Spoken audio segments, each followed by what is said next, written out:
Salut tout le monde, c'est Déborah et j'espère que vous allez bien, en tout cas mieux que moi. Comme je me suis pas infligé Ant-Man 3 et que j'ai pas une once de curiosité, même morbide, pour ce film, j'ai pris ça pour de l'instinct de survie. Mais comme avant-hier, je suis allée voir Shazam 2 en avant-première, après coup je me dis qu'en fait j'en ai aucun. Shazam la rage des dieux, c'est pas un film que j'attendais, mais je m'attendais pas non plus à une catastrophe et je suis pas allée en salle avec une fourche, parce que j'ai une certaine sympathie pour le premier film. Je lui reconnais tout plein de défauts, mais aussi de plus en plus de qualités. Déjà, j'aime bien son énergie d'origin story, même si le schéma est ultra classique, et surtout le fait que la dimension super-héroïque se mette au service d'une histoire finalement très humaine et dramatique, qui sait mettre l'humour sur pause pour aller chercher l'émotion. D'ailleurs, la scène où Billy retrouve sa mère est pour moi une des plus déchirantes de l'univers d'ici. Les dialogues sont lourds de sens, la réalisation est sobre, bref, ça fonctionne très bien, et ça surprend parce qu'on s'attend pas à ce genre de discours sérieux vu le ton général du film. C'est des petits moments suspendus comme ça qui maintiennent un semblant d'équilibre et qui apportent de la chaleur et de la tendresse, même si tout le reste est très générique. Mais on est là pour parler du second volet et il n'y a rien d'assez touchant dedans pour pardonner tout ce qui déconne. En fait, Shazam 2, c'est l'inverse de Shazam. Dans le premier film, la vraie histoire, c'est celle de Billy Batson plus que celle de son alter ego.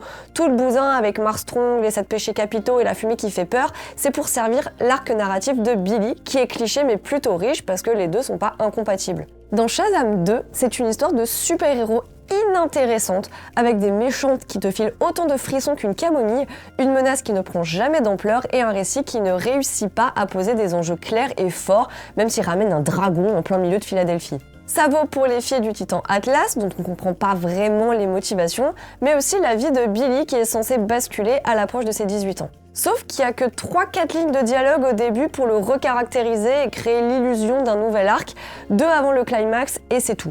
Le film ne s'intéresse plus à son protagoniste, pas plus qu'au reste de la famille d'ailleurs. Ils sont tous réduits à un gimmick et à un trait de personnalité, sans perspective d'évolution, sans message à porter ou place pour exister. Ils passent d'ailleurs plus de temps à l'écran en super-héros qu'en adolescence, qui aide pas vraiment à s'y attacher ou à retrouver une vraie dynamique de groupe. Le film est d'un ennui mortel, vu qu'il y a finalement peu d'action et de scènes spectaculaires, sauf si on considère que voir un super-héros se prendre un immeuble après une énième scène à la Doctor Strange le soit. Du coup, vu que cette suite a été purgée de son seul intérêt, on se retrouve avec une mauvaise blague de plus de 2 heures qui te roule sur le crâne. Comme Thor 4, le film est dans un second degré permanent. Tout est prétexte à faire des vannes et les moments plus émotionnels n'ont jamais le temps d'éclore.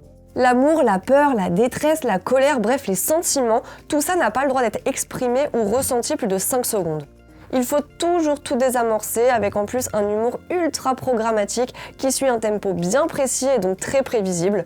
Un peu comme les jumpscares dans les films du Conjuringverse, on voit venir chaque gag, chaque rupture, ce qui torpille l'effet comique.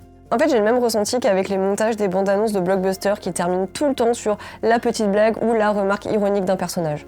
Et en parlant d'humour gonflant, même si Zachary Levi, pour mal le prononcer, est toujours à fond et qu'on peut vraiment pas lui enlever son engagement, voir un quadragénaire jouer les ados teubés est insupportable, surtout quand Billy est censé avoir 2 ans de plus mais qu'il a régressé au point d'avoir un QI dans le négatif. Tous les personnages sont devenus encore plus bêtes et ridicules et ils ont même plus une bouille mignonne d'enfant pour qu'on les excuse.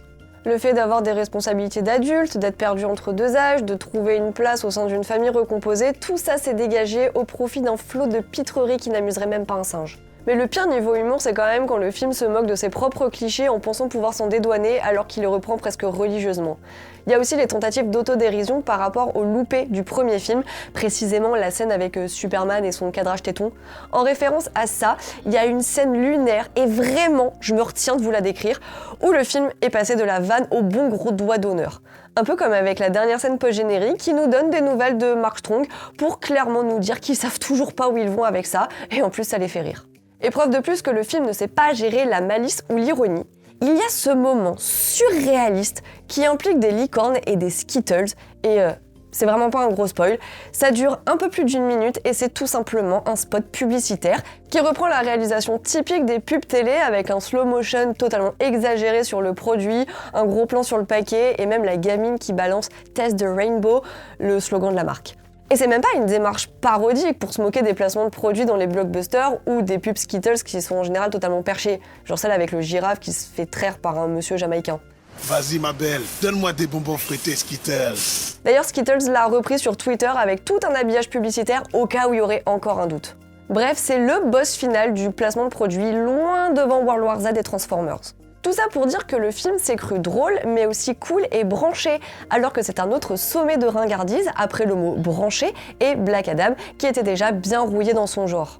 Les dialogues enchaînent les références à la pop culture pour essayer désespérément de devenir un objet pop et fun, mais c'est pas citer Saruman, Fast and Furious ou Khaleesi qui peut créer un lien ou une complicité avec le public.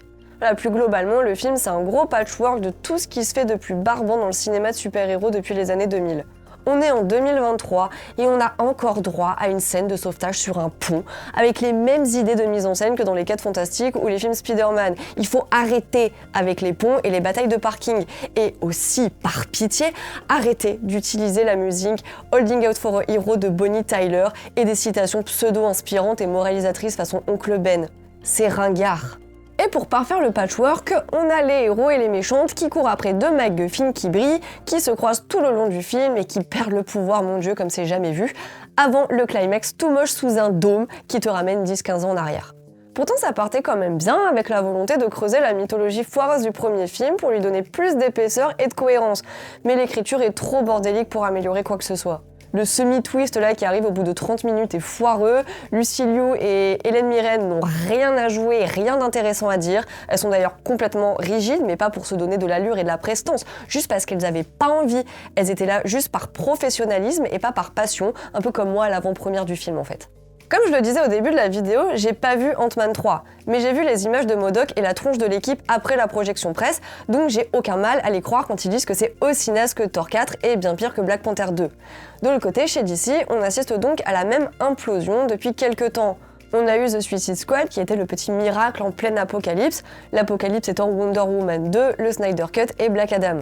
Et comme Shazam 2 est encore pire que Black Adam, on peut sérieusement se demander si le modèle du super-héros industrialisé par Marvel et DC n'est tout simplement pas à l'agonie, en train de mourir, chaque projet étant obligatoirement écrasé par un univers auquel il est forcé de se rattacher. On sait que l'ego surgonflé de Dwayne Johnson a empêché la rencontre tant attendue avec Shazam et que Superman n'a pas eu le droit d'apparaître dans le premier film, d'où les vilains tout pétés auxquels on a eu droit.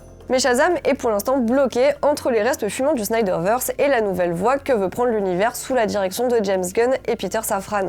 D'un côté, le film rassemble les cendres du Snyderverse pour en faire un joli petit tas, en citant Aquaman, Superman, et en faisant un caméo pathétique d'un personnage en sursis qui n'a pas plus d'avenir que le reste de la Justice League. Mais de l'autre côté, avec une des scènes post-génériques, on sent qu'il y a la volonté de souffler sur ce tas de cendres pour poser de nouvelles bases, mais toujours en se rattachant à d'autres branches déjà pas très solides. On sait pas pour l'instant si Shazam aura le droit à un 3e film, son retour n'a pas été annoncé, on sait pas s'il croisera un jour un Superman, peu importe lequel, s'il se battra un jour contre son némésis Black Adam, vu que le film a lui aussi été un échec commercial. Donc Shazam 2, c'est un peu en fait un projet mort-né qui se retrouve dans une impasse mais choisit quand même de foncer dans le mur. Si on suit au box-office du film, pour l'instant, on peut se dire que la franchise est déjà enterrée. En même temps, le premier Shazam, du fait de l'absence de Black Adam et de Superman, était un film plus anecdotique et en marge par rapport au reste de l'univers, en plus de n'avoir pas rapporté énormément d'argent. À part son vieux caméo qui a leaké partout et qui sert de Deus Ex Machina improbable, Shazam 2 n'avait rien de plus excitant à offrir, contrairement à The Flash qui a tout d'un désastre industriel annoncé, mais qui pourrait ramener des gens en salle sur la promesse d'un gros crossover avec 2 Batman, 2 Flash et une Supergirl.